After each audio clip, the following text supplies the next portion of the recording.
Good morning, all you beautiful people out there, and welcome back to my channel.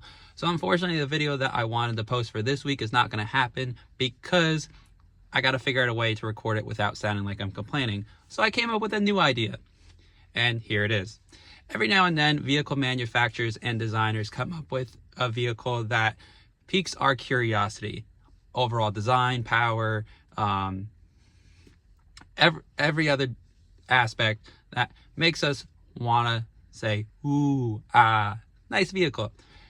But my main focus is on the exhaust systems of some of these vehicles. It's not in any particular order, but these are all my personal opinions. And some people might agree, some people might disagree, and that's fine. I also want to let everybody know in this video, I saved some videos from TikTok because I'm still learning on editing, and I'm going to give credit to those channels in the description below. So I'm not just stealing videos and pawning them off as my own because I'm still learning.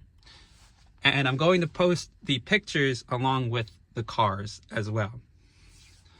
Again, it's not in any particular order. So I'm going to go, there's the Pagani Zonda is going to be in this list. The Ford GT, McLaren Senna, the Lexus LFA, and the RCF. And I think there's one other vehicle that I'm forgetting. But those are going to be a couple of the cars that are going to be in this. So if you guys enjoy this video, go ahead, hit the like, share, comment, and subscribe button. If you guys enjoy my videos, hit the bell icon to get notified when I make videos to help me grow. And enjoy the rest of this video. I'm doing my best. So enjoy.